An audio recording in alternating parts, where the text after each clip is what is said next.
¿Ya? Ya, vamos a comenzar hoy. Vamos a ver varios temas, son muchos temas chiquititos, son del sistema nervioso central. La clase pasada habíamos visto sistema nervioso autónomo y habíamos visto ahí todos los que actuaban en el sistema simpático, en el parasimpático, y ahora nos corresponde otro sistema, el sistema nervioso central, o sea, directamente los que actúan en el cerebro y algunos derivados de ahí. De todo lo que vamos a ver hoy, yo diría que lo más importante es la primera parte de los antidepresivos, así que de esa nos vamos a detener un poco más y los otros vamos a pasarlo un poco más rápido, ¿ya? Esto porque lo utilizamos mucho más que el resto de los fármacos que vamos a ver, pero en algunos vamos a tener que detenernos sí o sí. Quiero además mostrarles qué es lo que vamos a hacer en los talleres de aquí en adelante. Se los voy a mostrar al tiro para que puedan ir sacando ideas a medida que vamos avanzando. Esto estaba al final. Aquí ya tenemos hasta Tiago, 79.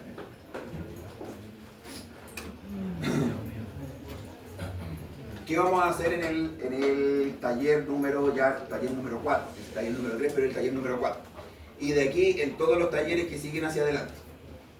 Van a traer ustedes la próxima semana, a partir de la próxima semana, todas esas flashcards. ¿Ya? ¿Saben lo que es una flashcard? Por un lado va un nombre y por el otro va una especificación, ¿cierto? ¿Qué es lo que vamos a hacer? ¿Qué es lo que van a hacer? Por un lado de la flashcard va a ir el nombre, pero no de un fármaco, sino que de una enfermedad. Que son esas que van a ir. Estas son para hacer las flashcards de la semana pasada. Entonces, por un lado va el nombre y por el otro lado va la especificación. Es lo que espero que hagan. Esto más o menos. Por un lado va a ir esto, ¿cierto? Por ejemplo, en un lado de la tarjeta va a ir anafilaxia y por el otro lado tiene que ir la fisiopatología en 2 líneas de la anafilaxia, ya como esto. ¿Cuál es el receptor clave? ¿Qué fármaco es el fármaco de elección en esa enfermedad? El mecanismo de acción de eso, la presentación en la que viene ese fármaco, la dosis, los efectos adversos y las contraindicaciones. Digan. Sí o sí a mano. Si le explico, estamos bonitos. ¿Ya? Sí o sí a mano. Pero no deberían demorarse mucho. ¿Ya? No deberían demorarse mucho. O es que ya, vayan sacando ideas mientras tanto y después al final hablamos porque ahí son 2 evaluaciones diferentes, pero podríamos dejarlo en solo una evaluación, pero ahí lo vemos. Se me ocurrió otra idea. Profe, Dígame. ¿esos son grupo? No, individual. ¿Ya? Chan, chan.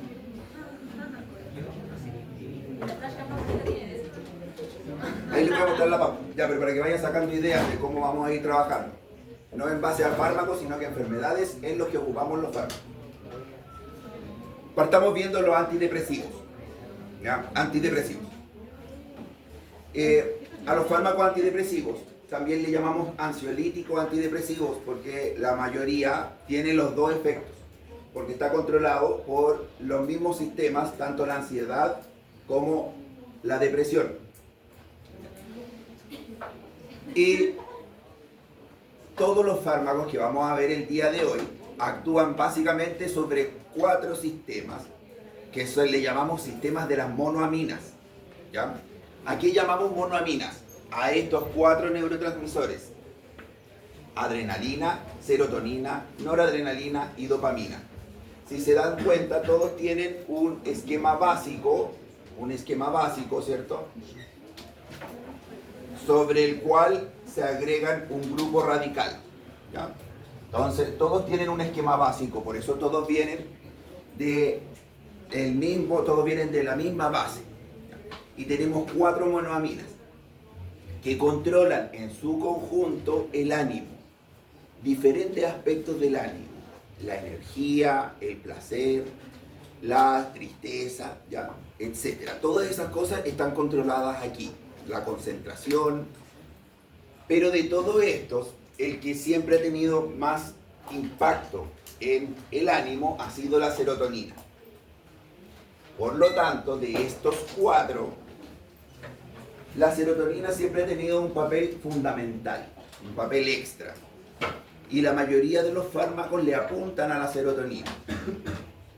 Cuando ese sistema no funciona, entonces le empezamos a apuntar a los otros sistemas con otros fármacos, pero manteniendo la serotonina. Así que todos los fármacos que vamos a ver hoy se van a dar cuenta que actúan sobre la serotonina, y si no funciona va a ser la serotonina y la dopamina, la serotonina y la noradrenalina, etc. ¿Ya? Entonces este es el esquema básico. Y allá al ladito, miren, tenemos donde más o menos se encuentran las vías encargadas de la dopamina y las vías encargadas de la serotonina, y además aquí abajo la vía encargada de la norepinefrina en el cerebro. Porque ojo que estos neurotransmisores y los receptores que vamos a ver ahora no solo están en el sistema nervioso central, sino que también están en el periférico. También tenemos receptores de serotonina por fuera del sistema nervioso. Tenemos receptores de dopamina por fuera del sistema nervioso. Eso nos va a provocar, va a ser una de las causas de los efectos adversos de estos fármacos, ¿ya? El que tengamos receptores por fuera. Pero dentro del cerebro, los principales están aquí. Y miren, solamente quiero resaltarles algunas cositas. Por ejemplo, que la dopamina, si se dan cuenta, el sistema principal va hacia la corteza prefrontal y frontal, que es la corteza encargada de la función ejecutiva, la concentración, y que sería uno de los problemas, por ejemplo, de los pacientes con déficit atencional e hiperactividad, o los pacientes con descontrol de impulso, tendrían problemas en ese sistema. Por lo tanto, ese ya nos da un atisbo de en qué pacientes podríamos ocupar este sistema de la dopamina, ¿ya? Además, el sistema de la dopamina es un sistema de el placer, un sistema de recompensa. Así que nos ayuda a, miren, aquí está, ¿ven? La motivación, el placer, compulsión, la perseverancia. Por lo tanto, nos va a dar un atisbo de en qué casos lo vamos a ocupar. Por otro lado, la serotonina la ocupamos en funciones como el procesamiento de la memoria, la cognición, el dormir y la estabilidad del ánimo. Y la norepinefrina, miren, si se dan cuenta, la vía de la serotonina es una vía larga que atraviesa no solo los ganglios de la base, sino que atraviesa todo, prácticamente todo el cerebro. Y el sistema de la noradrenalina, ¿dónde se encuentra? En ese que se llama sistema reticular ascendente activante. Parte desde ahí, que es el que nos levanta, ¿cierto? El que nos da energía, por decirlo, nos despierta. Y eso también nos da un atisbo de en qué casos vamos a ocupar la norepinefrina. Pacientes donde la astenia es uno de los principales síntomas, ¿ya? Entonces ahí tenemos varios sistemas, 3 sistemas principales. Esos sistemas, ya dijimos que el más importante que se ha identificado hasta ahora es el sistema de la serotonina, que no le vamos a o no la van a encontrar siempre como serotonina, sino que la vamos a encontrar como 5-HT, que es 5-hidroxitriptamina. Así que los receptores de serotonina generalmente se nombran como 5-HT. Y ahí hay 5-HT1, HT2, HT3, cada uno sirve para cosas diferentes. Entonces, cuando hablemos de receptores de serotonina, vamos a hablar de ese tipo de receptores, ¿ya? Algo importante es que el cerebro, se ha visto que las personas que tienen depresión, principalmente, porque la mayoría de los fármacos se estudia para la depresión, y como efecto adverso se ve si anda bien en la ansiedad, si anda bien en otros aspectos, ¿ya?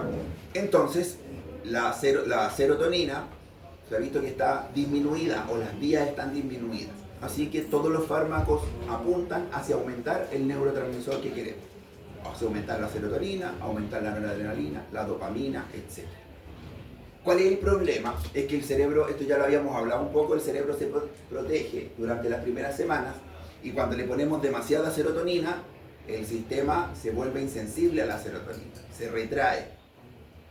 Por eso, estos fármacos requieren tiempo, que es lo que dice acá, ¿cierto? Por ahí. El efecto clínico es tardío, 2 a 4 semanas. Aunque el sistema se bloquea de inmediato. Si yo pongo un fármaco que aumente la serotonina, eso pasa al tiro. Pero las vías se vuelven insensibles en las primeras semanas. ¿Ya? No sé si recuerdan que lo habíamos hablado. De que si teníamos una vía de serotonina que de un momento a otro experimentaba que había un aumento de serotonina, esa vía se vuelve insensible. Como hay demasiada serotonina, se retrae y ahora tenemos menos receptores para serotonina, al menos durante las primeras 2 semanas. Por eso, durante las primeras 2 semanas los pacientes tienden o pueden empeorar un poco. ¿Por qué? Porque de un momento a otro tienen más serotonina pero menos receptores. Así que eso a la larga es lo mismo que tener poca serotonina. Porque no importa tener demasiada serotonina, pero tengo muy pocos receptores, es igual a tener poco. Así que en las primeras 2 semanas los pacientes pueden empeorar. Generalmente hay una curva, que es que el paciente comienza con el fármaco, día 1, aquí está el ánimo, ¿no? El día 1 el ánimo aumenta, el paciente se siente mejor durante las primeras semanas. ¿Qué? Porque la serotonina aumentó. Pero a lo largo del tiempo, o en las primeras 2 semanas, eso aumenta por desensibilización de las vías de serotonina, así que más o menos a las 2 semanas, el ánimo puede estar peor. Y aquí ocurre el riesgo de aumento del suicidio paradojal, le llamamos. ¿Por qué le llamamos así? Porque los pacientes que consumen antidepresivos, algunos, no todos, pueden tener un aumento de la ideación suicida a las 2 semanas. Y eso es paradójico, porque tenemos un aumento de serotonina, pero aumento de los síntomas de riesgo suicida. Entonces, por eso le llamamos riesgo suicida paradojal. Y después, el sistema se acostumbra a tener mayor cantidad de serotonina y volvemos a subir y ahí nos mantenemos estables. Eso más o menos ocurre alrededor de las 4 semanas. Entonces, por eso a los fármacos les tenemos que dar más o menos 4 semanas. Por eso es lo que dice acá, son de efecto lento.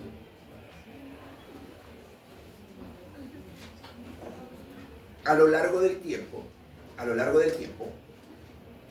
se han ido creando diferentes tipos de antidepresivos.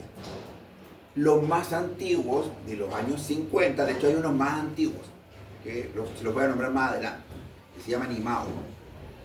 Pero esos ya prácticamente no se ocupan, excepto por especialidad. Así que vamos a partir desde los que ocupamos para adelante. Los que sí ocupamos todavía son algunos bien antiguos que se llaman antidepresivos tricíclicos. Son de los años 50. El más común que todavía utilizamos es amitriptilina. Tienen un excelente efecto, funcionan muy bien. No solo funcionan principalmente en la serotonina, pero no exclusivamente en la serotonina. También afectan a la noradrenalina, a la dopamina, etc. ¿Ya? ¿Cuál es el problema? Es que generaban muchísimos efectos adversos. ¿Qué es eso?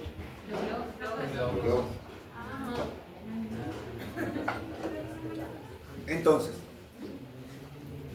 estos son los más antiguos, los antidepresivos tricíclicos. Súper buenos, actúan en la serotonina principalmente, pero además en los otros neurotransmisores. Problema, efectos adversos. Llenos de efectos adversos que van a ser los que vamos a hablar ahora. Y algunos de esos efectos adversos son efectos adversos graves, con riesgo de muerte. Incluso si se me pasa la mano con estos antidepresivos, el riesgo de morir es alto, lo cual no es muy conveniente en un paciente que tiene depresión con riesgo suicida y le estoy dando un fármaco con el cual pudiese lograrlo fácilmente.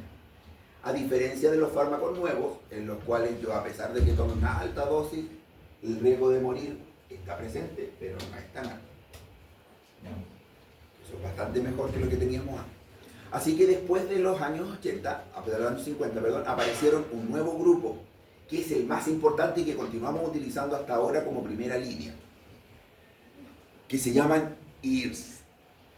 ¿Ya? Ahí aparece ISR, pero aquí le decimos IRS, con la R antes. ¿Por qué? Porque le decimos inhibidores de la recaptura selectiva de serotonina. ¿Ya? Entonces ahí vamos a dar vuelta a esa sigla que está en inglés y le vamos a poner IRS. Entonces esta sigla de aquí la vamos a cambiar y esto es IRS.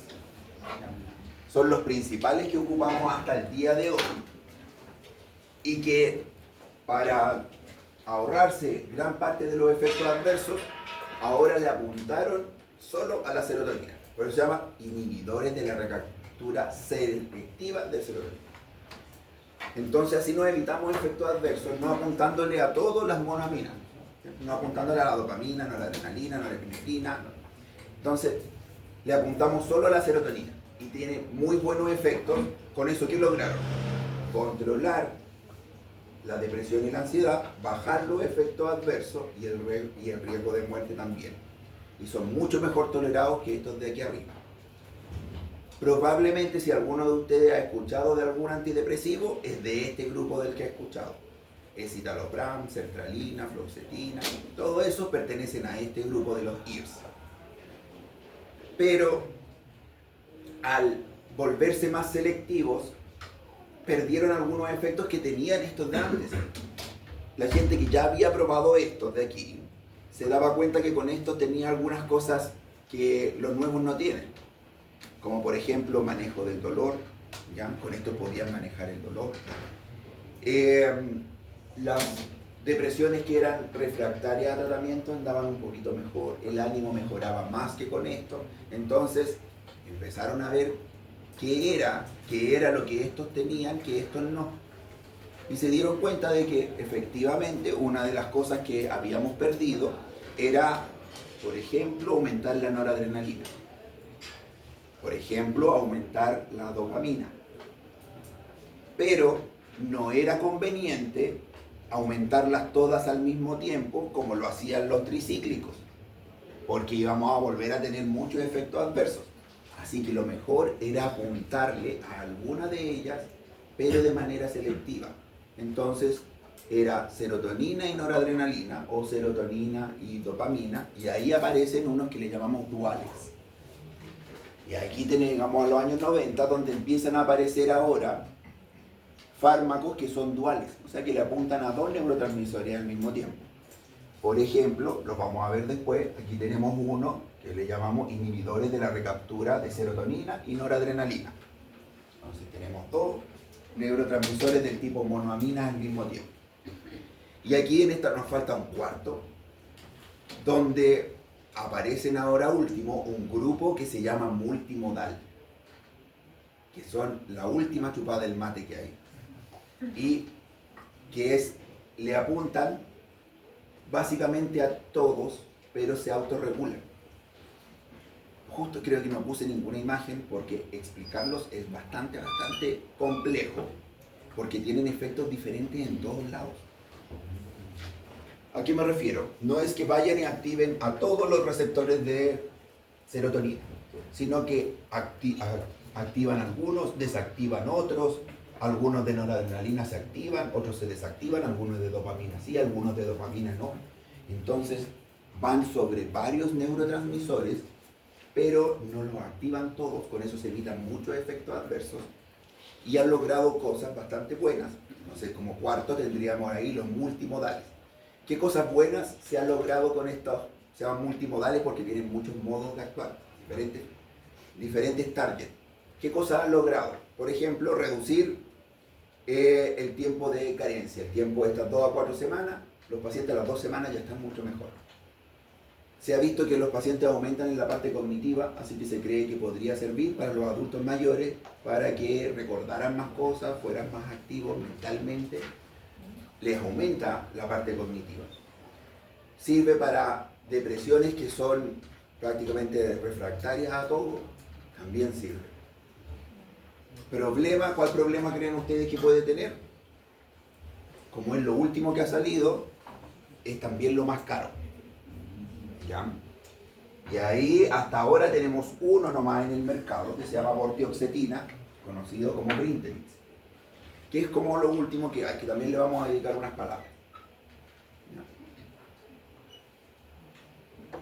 Partamos entonces, viendo a los antidepresivos tricíclicos, los más antiguos, ¿se acuerdan? Los primeros que aparecieron. Dijimos que eran súper buenos, ¿cierto? Súper buenos, pero tenían un costo, y que era que activaba a varios al mismo tiempo y eran muy poco selectivos. Con eso lograba muchas cosas, pero con un costo, por eso dice con un precio, que es efecto adverso, mucho efecto adverso. ¿Cuál es activa?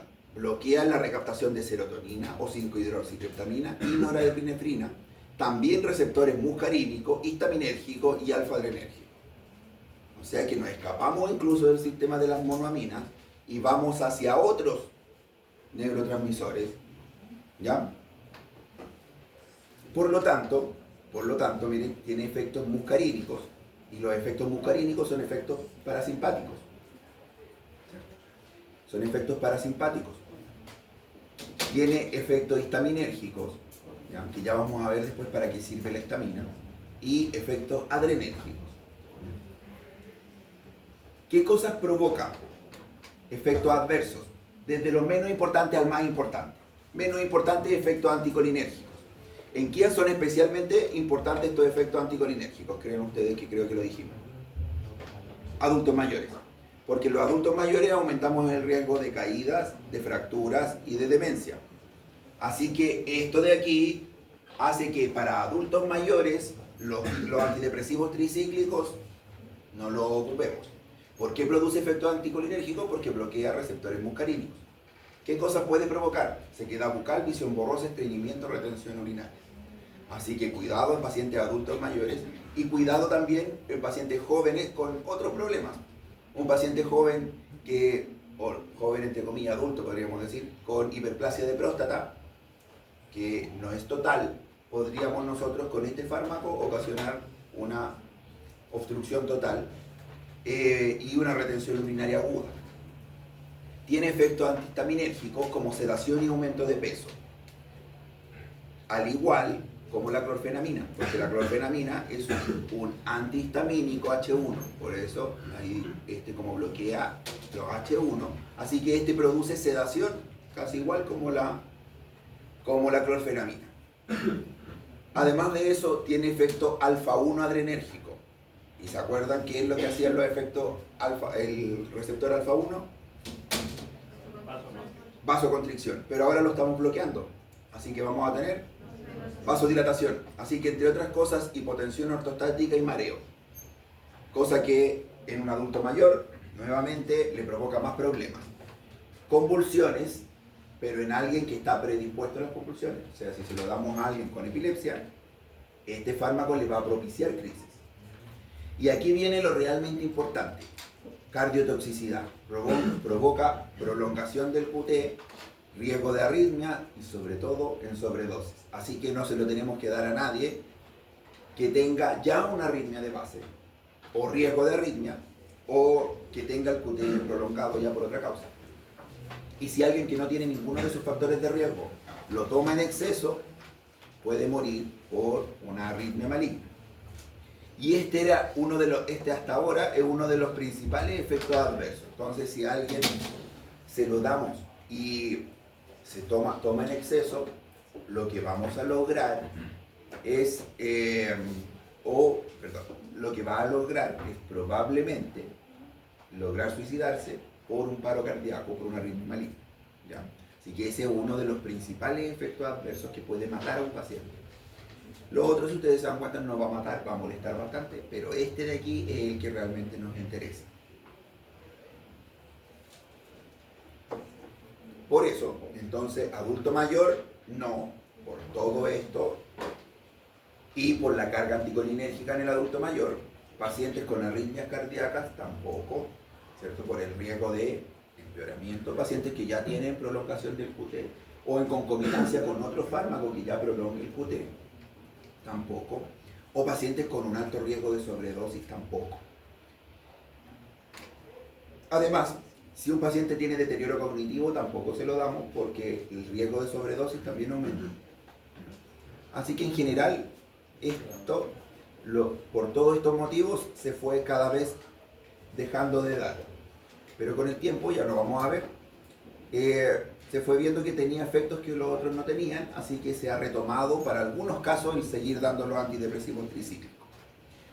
Aquí están algunos de los principales: amitriptilina, nortriptilina y mibramina. Ahí están las dosis en las cuales los damos, ¿ya? Y cuáles son las cosas que se ha visto en los cuales me pueden ayudar estos fármacos que no son la depresión. Uno, me puede servir en la migraña. Para los pacientes, bueno, en realidad no para la migraña, sino que para un tipo de cefalea que se llama cefalea tensional. Me puede servir para la cefalea tensional. ¿Para qué? Como profilaxis, no como para abortar un cuadro. Si yo ya me duele la cabeza, tengo que usar otra cosa, pero si no quiero que vuelva, puedo utilizarlo en dosis bajas, 25, 50, para prevenir que venga otra crisis. Así que ahí se ha vuelto a utilizar en algunos casos. ¿Para qué más me podría servir? Y que se usa bastante para el dolor neuropático. Y yo diría que una de las principales usos que tiene hoy en día es para el dolor neuropático. ¿Ya? ¿En quién creen ustedes quiénes son los que más dolor neuropático pueden tener? ¿Ah? ¿Los diabéticos? No. No. Los pacientes con fibromialgia. ¿Ya? Así que una de las principales indicaciones es como primera línea para los pacientes con fibromialgia. Pero si alguien tiene otro tipo de dolor neuropático, también se le puede dar. ¿Ya? También se le puede dar. Así que esa es otra cosa. Y como último, podría darse para el insomnio, porque como hace dormir, ¿no es cierto? Produce... hay otros que son mejores, pero podría darse para eso. Así que ese sería otro uso. Por esas tres cositas, por la cefalea, el dolor neuropático y el insomnio, es que este de aquí, la amitriptilina, ha vuelto a tener algunas indicaciones de uso. De esas tres que les acabo de nombrar, el dolor neuropático es una de las principales. ¿Ya? Ahora, para depresión y ansiedad, las guías, prácticamente ninguna guía lo nombra como primera línea. Así que si pensamos en depresión y ansiedad, amitriptilina no es primera línea en ninguna parte. ¿Ya? Lo utilizamos cuando necesitamos de su otro efecto, no de la depresión y ansiedad. ¿Ya? Aquí este cuadrito lo vamos a ir completando de a poquito a medida que vamos avanzando. Lo que yo les quería mostrar aquí es que cuando tenemos dolor, el dolor parte en periferia, va hacia la corteza y se devuelve a periferia. Entonces, por eso tenemos la transducción del dolor, la transmisión del dolor, la percepción del dolor y la modulación del dolor. ¿Ya? Desde periferia hacia central y luego se devuelve y se modula. ¿Por qué les voy nombrando eso? Porque vamos a ver que cuando queremos manejar el dolor, podemos partir manejándolo desde periferia, dándolo paracetamol, ibuprofeno, y podemos irlo manejando hacia arriba. Podemos manejar la vía que sube el dolor, la vía de la transmisión, que le llamamos vía ascendente, y ahí miren a quienes tenemos, a los opioides, que nos ayudan a manejar esa vía ascendente. Podemos manejar el dolor en la vía central, o sea, en cómo se percibe el dolor. Y el dolor se percibe incluso dependiendo del ánimo en el que estamos. Por eso, fármacos como los tricíclicos, miren, puede actuar en la percepción del dolor. Y además podemos modular el dolor por una vía descendente. Acá. Y miren quiénes están como moduladores del dolor. Nuevamente los tricíclicos. Por lo tanto, los fármacos tricíclicos nos ayudarían a bajar el dolor por medio de la percepción y la modulación del dolor. O sea, actúan en integración de dolor y en modulación, en una vía descendente del dolor, junto con otros fármacos que vamos a hablar más adelante. Si no es nunca son primera línea. Generalmente partimos bloqueando en varios puntos en el dolor, pero son una alternativa, ¿cierto? Porque nos ayudan a modular el dolor hacia abajo. ¿Vamos bien?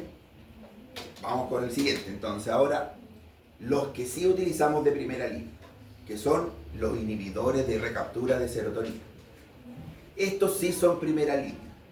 Y aquí hay, vamos a nombrar más, pero hay dos que hay que recordar. Todas las guías dicen que realmente no hay mayor diferencia entre un IRS y otro. Así que prácticamente todos serían iguales. Podemos partir con el que queramos. Pero hay dos que por su perfil serían levemente superiores, que es la sertralina y el escitalopram. Por lo tanto, esos dos debiesen ser, en la mayoría de los casos, los primeros que elegimos. ¿Ya? ¿Pudiésemos elegir otros? Sí, se pueden elegir otros, porque no hay una receta única. La respuesta a fármacos del tipo antidepresivo es genética. Así que no todos los pacientes responden igual. Todos los pacientes tienen síntomas que predominan diferentes. Así que el segundo mensaje es que los antidepresivos se eligen según los efectos adversos. Entonces, en los antidepresivos, los efectos adversos los usamos como efecto principal. ¿A qué me refiero con esto? Hay pacientes que tienen depresión y duermen mucho. Entonces, a esos pacientes les podríamos dar un antidepresivo, pero con efecto activante. O podría tener depresión y dormir poco. Así que le podríamos dar un antidepresivo con efecto sedante. Si tiene depresión y tiene sobrepeso, le podríamos dar un antidepresivo con efecto anorexinógeno. O viceversa, si es flaquito, le podríamos dar uno con un efecto que le estimulara el ánimo. Entonces, esos realmente son efectos adversos, pero en los antidepresivos, esos efectos adversos los utilizamos para elegirlos según el paciente. Pero hay dos, como ustedes ya saben, que deberíamos utilizar siempre, o que deberíamos elegir como primera línea, sertralina y escitalopram.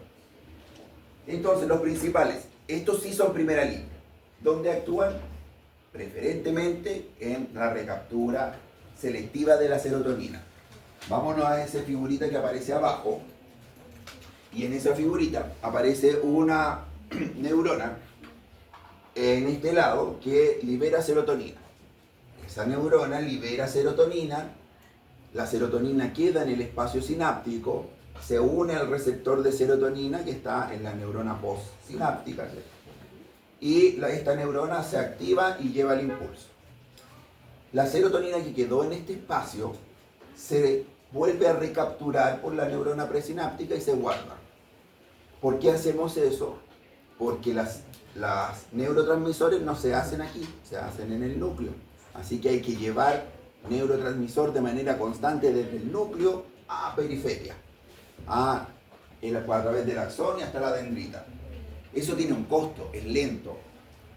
Por lo tanto, para evitar ese costo, se reutiliza la mayor parte de los neurotransmisores. Porque si no, tendría que estar esperando aquí tendría que estar esperando a que llegara el neurotransmisor desde el fondo, ¿cierto? Que llegara con el neurotransmisor. ¿Qué es lo que se hace? Se bloquea este recaptador de serotonina, y si bloqueamos la recaptura de serotonina, entonces ahora cuando la serotonina sale al espacio sináptico, va a quedar ahí por más tiempo. Y que el neurotransmisor quede aquí por más tiempo es igual a que haya más neurotransmisor. Porque ¿de qué depende la respuesta postsináptica? Es del tiempo que permanece el neurotransmisor en el espacio sináptico. ¿Ya? Entonces, por lo tanto, si bloqueamos ese, la serotonina se va a mantener por más tiempo ahí. Antiguamente habían unos fármacos que se llamaban inhibidores de la monoaminoxidasa. Esta es una enzima, la monoaminoxidasa. Entonces habían fármacos que se encargaban de inhibir esa enzima para que hubiese más neurotransmisor. La monoaminoxidasa lo que hacen es hacer monoaminas. Las monoaminas son dopamina, lo mismo que hemos estado hablando, dopamina, noradrenalina, serotonina. Así que si inhibimos la monoaminoxidasa, nadie destruye esa, ¿cierto? Y por lo tanto, si nadie las destruye, hay más. El problema es que las MAO, las monoaminoxidasa, esas enzimas, se encuentran en todos lados. Así que si la inhibimos, se va a inhibir en todas partes. Y los pacientes que tomaban ese tipo de fármacos andaban súper bien. De hecho, podían tener depresiones muy refractarias o depresiones muy raras, que le llamamos depresiones atípicas, y aún así andaban bien. El problema es que como se inhibía en todos lados donde había monoaminoxidasa, esos pacientes tenían riesgo de muchas cosas. Por ejemplo, tenían que tener una dieta súper estricta, porque si comían algunas cosas que tenían tiramina, les daban crisis hipertensivas que no bajaban con nada. Las tiraminas eran un precursor de noradrenalina. Entonces, como es un precursor, los pacientes que comían eso quedaban inundados de noradrenalina sin nadie que la destruyera porque estaba bloqueada la monoamina, y la presión les subía por las nubes. Y eso estaba en cosas como los quesos, por ejemplo, algunos tipos de chocolate, y así en varios tipos de comida. Por eso se fueron dejando de usar, porque los riesgos eran gigantes, y riesgos solo con comer algo. Y los pacientes tenían que tener dietas más o menos estrictas, tenían que estar mirando lo que comían para que no trajeran ningún extracto ni nada parecido. Por lo tanto, se fueron dejando de usar. Y aparte, interaccionaban con todo. Así que por eso no los nombramos antes, pero les dejo ahí más o menos el por qué ya no los utilizamos y dónde actuaban. Entonces, los IRS actúan en ese punto, en la recaptura de serotonina. Ya les había dicho anteriormente que tenemos varios tipos de receptores de serotonina. Aquí hay algunos de los más importantes. La 5-HT1A regula el ánimo y la ansiedad. La 2A, relacionado con la ansiedad, insomnio y disfunción sexual, que ya vamos a hablar lo importante de eso. Y miren el 5-HT3, asociado con las náuseas y los vómitos. Más adelante vamos a ver que algunos antieméticos de hecho funcionan inhibiendo esto. Por lo tanto, estos dos serían algunos de los más importantes, el 1A y el 2A. Aquí está lo mismo como que era lo que estábamos hablando. ¿Ya? ¿Qué era lo que estábamos hablando? ¿Para qué los vamos a utilizar? Los vamos a utilizar principalmente para depresión, trastorno de ansiedad, trastorno obsesivo compulsivo, bulimia, trastorno de estrés postraumático. Ya dijimos que lo principal era la depresión mayor, pero se ha visto que las mismas alteraciones se mantienen en la mayoría de las enfermedades de la esfera de salud mental. Por lo tanto, lo podemos utilizar en enfermedades ansiosas o en enfermedades depresivas. El trastorno de estrés postraumático, el TOC, son enfermedades de la esfera de la ansiedad. Y la depresión mayor es de la esfera de los trastornos del ánimo. Y esto es trastorno de la conducta alimentaria. Entonces, la podemos utilizar en cualquiera de esas esferas, ya tanto si es depresión o si es ansiedad. ¿Cuáles son algunos de los efectos adversos? Náuseas, disfunción sexual, insomnio, síndrome de discontinuación. Por eso, ¿qué es lo que hacemos para tratar de evitar estos efectos adversos? Darlo de a poquitito. Entonces, si queremos partir con 50 miligramos de algo, partimos con 25, 4 a 7 días, después doblamos y llegamos a 50, otros 5 días, y así hasta la dosis objetivo que queremos. ¿Qué logramos con eso? Que las vías se vayan acostumbrando al fármaco. Y además, tenemos que hacer otra cosa, no solo iniciar de a poquitito, sino que cuando queremos sacar el fármaco, lo tenemos que sacar de a poquitito. Si vamos en 200 del fármaco, después tenemos una semana en 150, otra semana en 100, otra en 50 y nada, ¿ya? Entonces partimos de a poco por los efectos adversos. Lo que intentamos hacer es que no ocurran, ¿cierto?, las náuseas y todo eso. Hay algunos efectos adversos que van a aparecer sí o sí, pero tratamos de que sean lo menos posible. Y cuando sacamos el fármaco, lo sacamos de a poquitito, porque si no lo sacamos de a poquitito, aparece esto que dice aquí al final, que se llama síndrome de descontinuación. ¿Por qué? Porque el sistema de un momento a otro se encuentra con nada de serotonina. Estuvo meses lleno de serotonina y ahora de un momento a otro tiene todos los receptores y la cantidad de serotonina bajó. Así que, ¿qué es lo que le pasa a la persona? Exacerbación de todos los síntomas y aparece un cuadro que es como pseudogripal. Siente que no se puede levantar de la cama, le duelen todos los músculos, o incluso pueden aparecer algunos síntomas como rinorrea, cefalea. Entonces el paciente se va a sentir peor. Si lo estaba tomando por ansiedad, puede suscitar una crisis de pánico. Si era por depresión, el ánimo va a decaer. Así que para que eso no ocurra, lo bajamos de a poquitito, ¿ya? Entonces hay dos cosas, subimos de a poco y bajamos de a poco. Aquí aparecen los principales que ocupamos: sertralina, escitalopram, fluoxetina, junto con las dosis. ¿Cuál es la dosis que tenemos que ocupar? La máxima que tenga efecto terapéutico. Por eso los pacientes se van evaluando. Entonces, yo le inicio con 50 a un paciente, lo cito al mes, no anda bien, mejoró un poquito, subo a 100, otro mes anda bien, mejoró, me quedo en 100. Si no, lo máximo, puedo llegar hasta 200 y así sucesivamente con cada uno. ¿Ya? De todos estos, ¿se acuerdan que yo les había dicho que hay dos que son los principales? Que son sertralina y escitalopram. De esos dos, el mejor es el escitalopram. ¿Ya? ¿Por qué? Porque tiene menos interacciones con otros fármacos y tiene menos efectos adversos. Efectos adversos como el insomnio, que la mayoría de las veces el insomnio es producido por los propios fármacos antidepresivos. ¿Ya? Y la mayoría de las veces tenemos que agregar un fármaco para el insomnio. Y en estos casos podemos utilizar solo el citalopram y así no tenemos efectos sobre el insomnio. ¿Ya? No le da insomnio y el paciente puede dormir normal. Así como los compañeros. Aquí hay una guía, miren, donde se comparan los fármacos. ¿Qué es lo que quiero destacar? Miren, aquí están los principales fármacos, tanto IRS como los antidepresivos tricíclicos. ¿Qué me interesa? La vida media. Aquí. Miren la vida media de la fluoxetina. Cuando ustedes vean algo como esto, un cuadrito como esto, que vamos a ver varios a lo largo de la clase, y ustedes a lo largo de su vida también van a ver varios, obviamente es difícil aprendérselos todos, ¿cierto? Así que mínimo tenemos que aprendernos el que más y el que menos.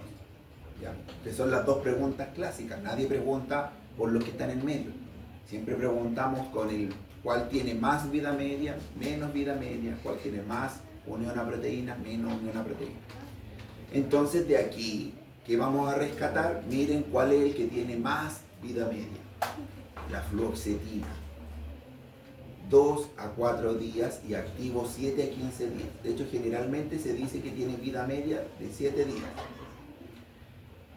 Eso es bueno y malo por un lado. Bueno porque si lo descontinuamos, el riesgo de síndrome de descontinuación es más bajo, porque se va a mantener más tiempo. O sea, si a mí se me olvida una pastilla, no importa mucho, en los otros sí. Pero malo porque si la vida media es más larga, también el inicio de acción es más lento. ¿Ya? Así que por ese lado no sería muy bueno. Y veamos cuál de todos estos tiene menos vida media. Vamos a obviar este de aquí porque no lo utilizamos y no está disponible. Y nos quedamos con paroxetina. ¿Ya? Tiene una vida media que no alcanza a durar el día completo. Que normalmente tenemos que programarlo para que dure el día. Eso también nos da nos permite sacar otra conclusión. La mayoría de estos se toman en la mañana, ¿cierto? Al iniciar el día, pero podríamos eventualmente tomarlo en la noche. No habría mayor problema porque su vida media igual dura el día completo, excepto con la paroxetina, en cual probablemente si lo tomamos en la noche, lleguemos a las 6 de la tarde del otro día con dosis inferiores a la concentración mínima eficaz, ¿cierto? Porque su vida media es más corta que un día. Así que en ese caso tal vez es mejor durante la mañana. Pero todo el resto pudiésemos darlo por el día completo. Y aquí hay otra tablita, que esta sí hay que aprendérsela, que nos dice los efectos adversos, la comparación de los efectos adversos de los fármacos.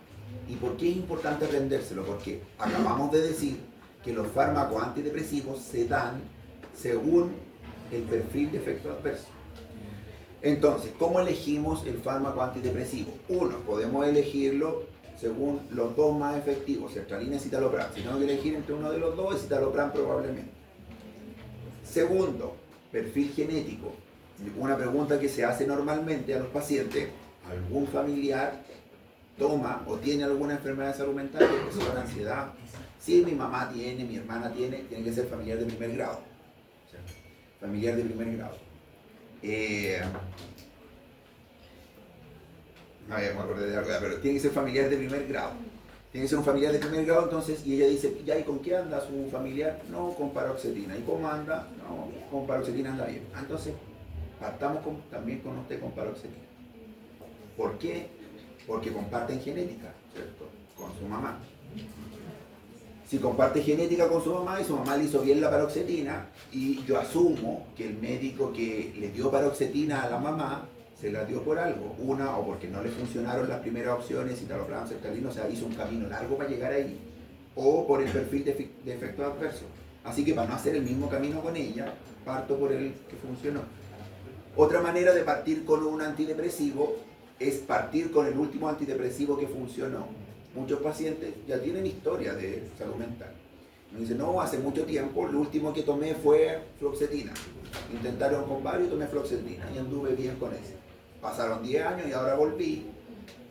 Puedo partir de nuevo con fluoxetina. Puedo partir con el último que funcionó. ¿Ya? Entonces, ahí tengo varias opciones.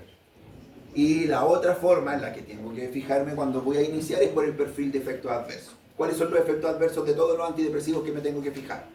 El peso, la libido, la somnolencia, el insomnio y la presión arterial.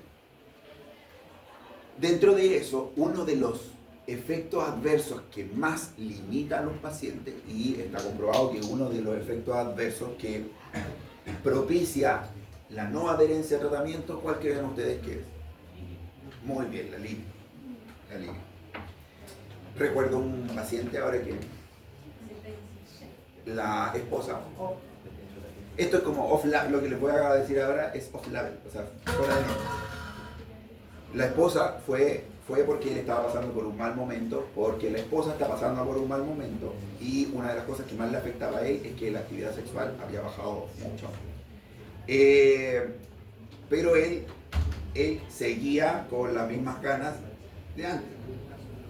Así que lo que decidimos hacer es iniciar un antidepresivo solo para bajarle la libido a él.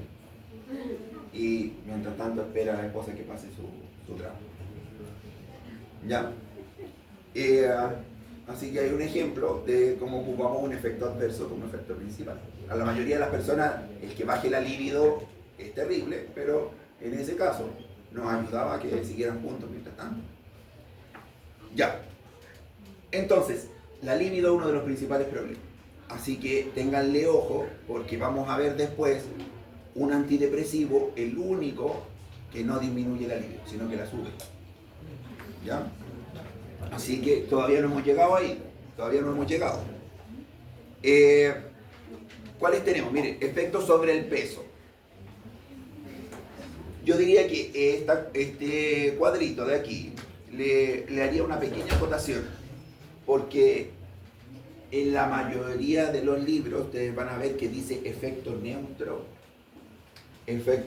sertralina, o citalopram efecto neutro, o citalopram neutro, o sea que la mayoría hace aumentar de peso, y es concordante igual con la felicidad. Como estamos más felices, aumentamos más de peso. Y la paroxetina le vamos a subir aquí a 3. Eso quiere decir que, como yo les estaba diciendo delante, si nos vamos a aprender algo, tenemos que aprendernos el que más y el que menos. Así que de la lista de tricíclicos e IRS, el que más aumenta de peso es la paroxetina y el que menos la fluoxetina. De hecho, antiguamente, porque los nuevos estudios dicen que en realidad tienen un efecto neutro, antiguamente la fluoxetina se utilizaba como anorexinógeno, o sea, para producir que no nos diera hambre. Por eso dice efecto neutro o baja. Incluso en algunos preparados viene fluoxetina. Entonces, si hay algunos preparados para bajar de peso, cuando se mandan a preparar, se les pone fluoxetina.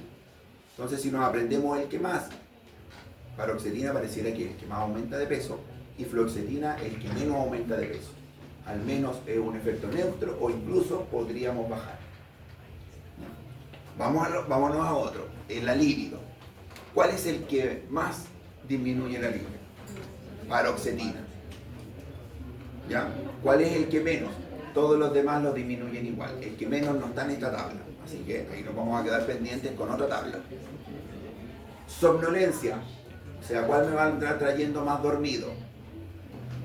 La paroxetina.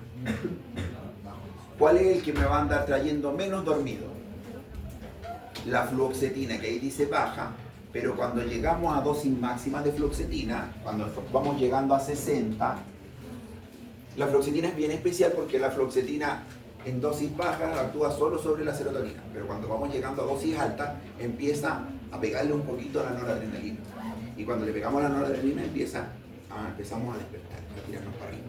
Entonces la fluoxetina podríamos decir que si a todos le ponemos dos cruces de baja, este sería una cruz. Incluso en dosis muy altas podríamos tirar para arriba. Por eso la fluoxetina, incluso, algo más de la fluoxetina cuando la utilizamos en un paciente con trastorno de ansiedad y trastorno de pánico, durante el primer mes le podríamos aumentar la ansiedad. ¿Por qué? Porque como afecta el sistema noradrenérgico y tira para arriba, podríamos aumentar este estado de alerta durante el primer mes, pero después eso se estabiliza. Si utiliza, mientras más alta la dosis que utilizamos, más riesgo tenemos de que ocurra este aumento de ansiedad durante el primer mes. Así que tal vez en ansiedad la fluoxetina no sea la primera opción, pero puede ser. Insomnio. Miren, todo esto, excepto la fluoxetina, que ahí dice que tiene bajo insomnio y de hecho es activante, que es lo que estábamos hablando recién. Dígame. ¿Qué pasa, como teniendo en cuenta los efectos adversos, cuando hay mala adherencia al tratamiento? Por ejemplo, con lo que dice usted del riesgo para bajar. Muy bien. Si hay mala adherencia al tratamiento, también ahí es muy interesante, muy importante lo que pasa con la vida media del fármaco. Porque si estamos con fluoxetina y el paciente tiene mala adherencia al tratamiento con fluoxetina, tal vez el efecto final no se vea tan afectado, porque la vida media dura 7 días. Así que si se me olvida una dosis, todavía tengo la de 7 días que viene arrastrando todavía y me mantiene. Pero si se me olvida una dosis de paroxetina que no alcanza a durar 21 horas, se me olvida una, es mucho más importante el efecto. ¿Ya?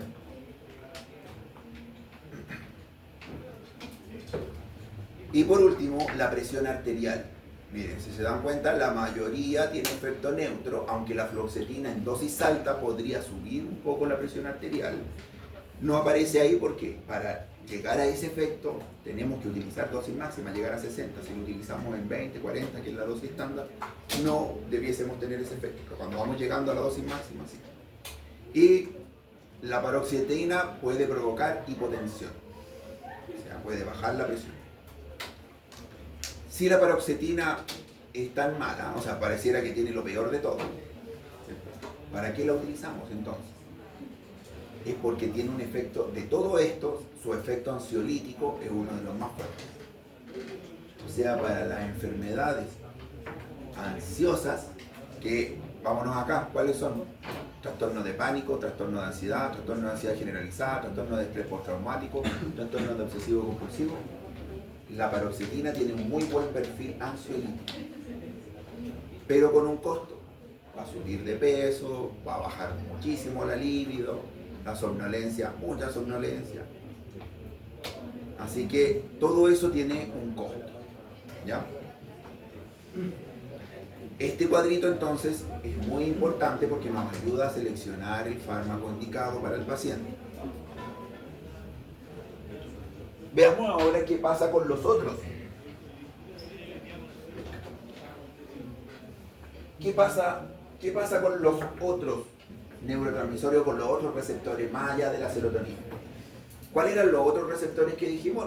Nombramos a la noradrenalina, que era otro. Miren, aquí tenemos los alfa y beta, que nosotros ya habíamos visto para qué sirven los alfa y beta, pero los habíamos visto en el sistema nervioso autónomo.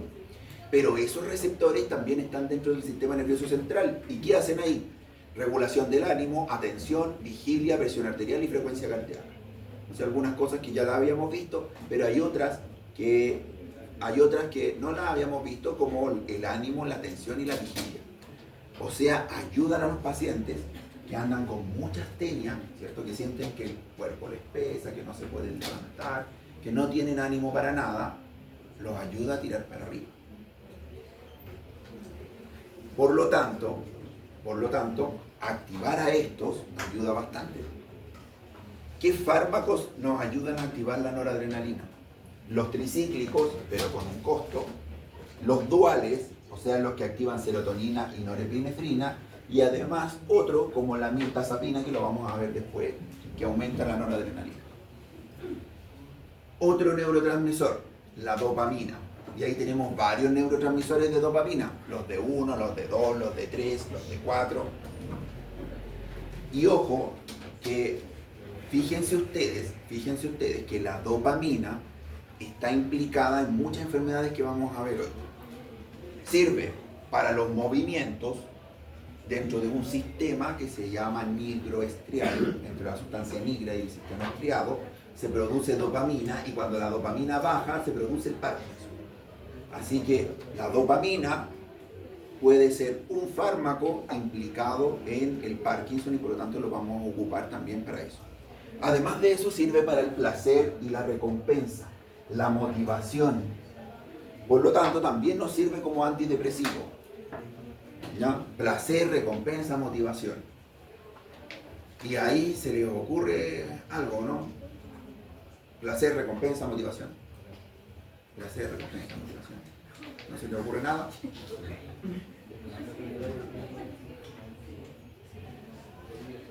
Placer, recompensa, motivación. Líbido. Entonces, como está implicado en la líbido, ¿cierto? Placer.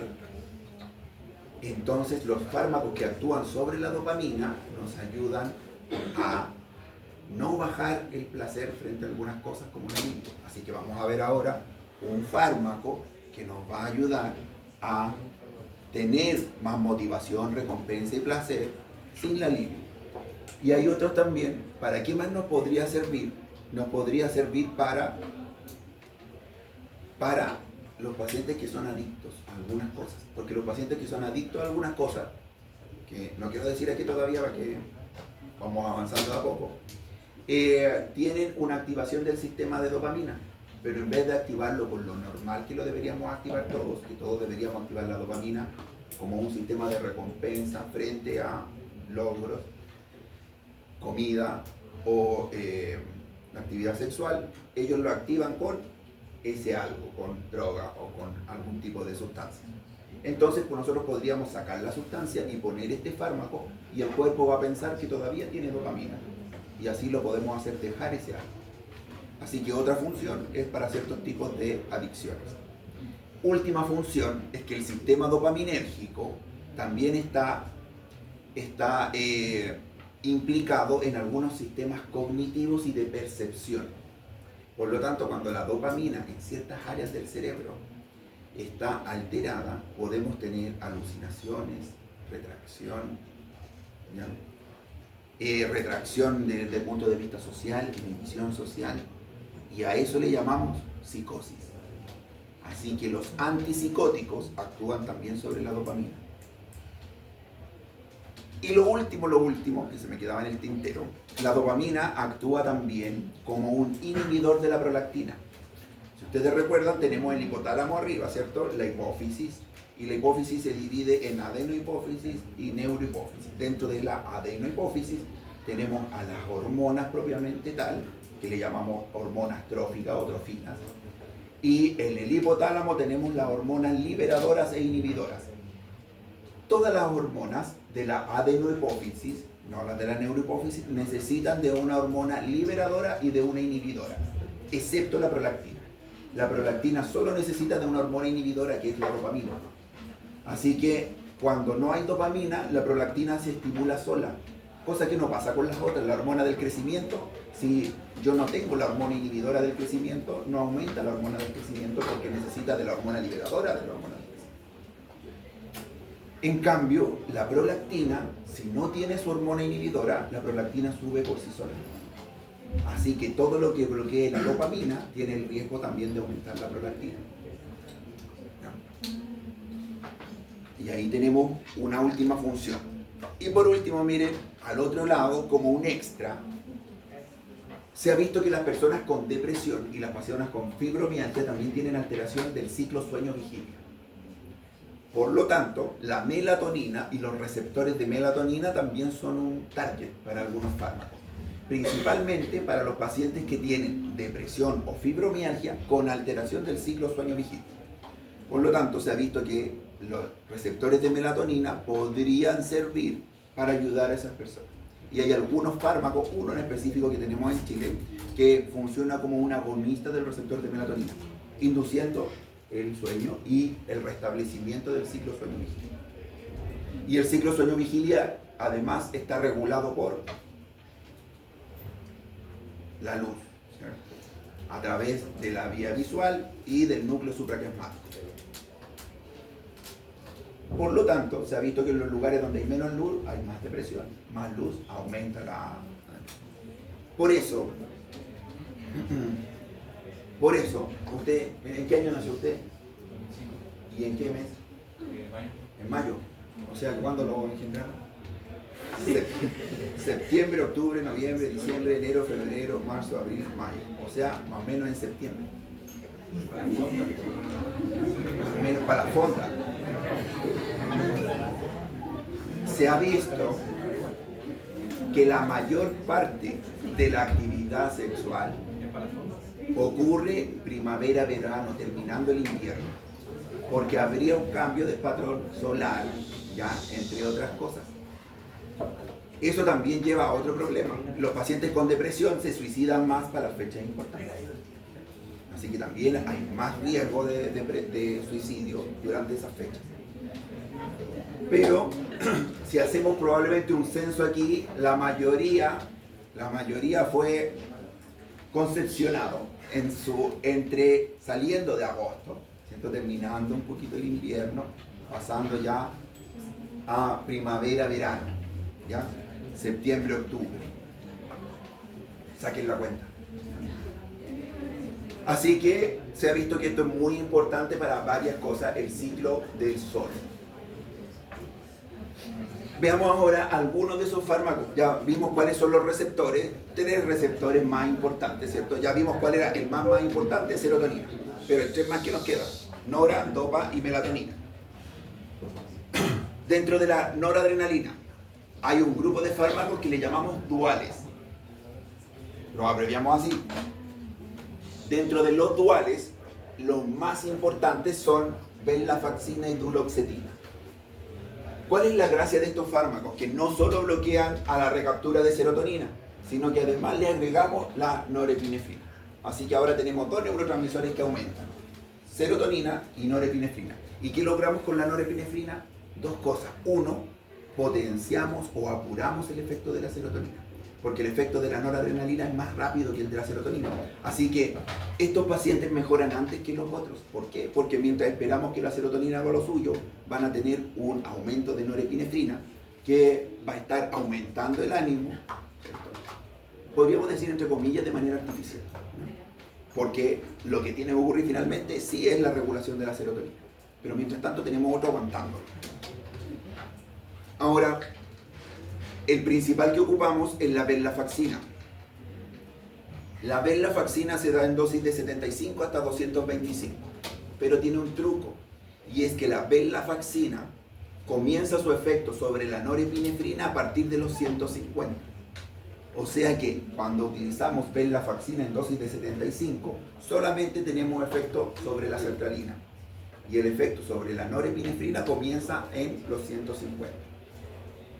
La venlafaxina tiene el problema de que nosotros la tomamos, tiene que llegar al hígado, ¿sí?, y generar un metabolito activo en el hígado.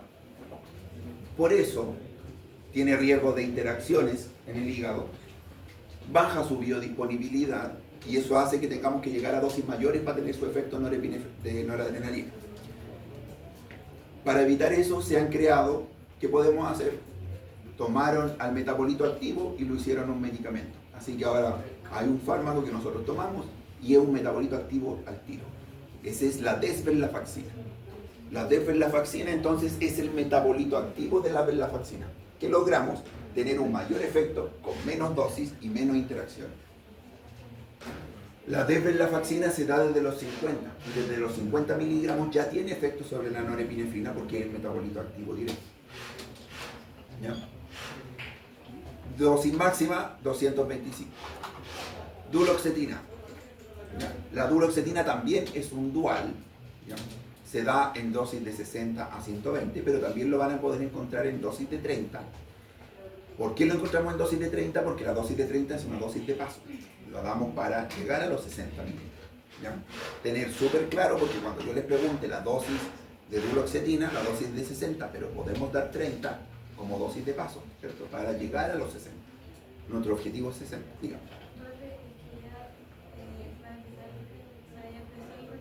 ¿Ya empezó el recreo? Ya.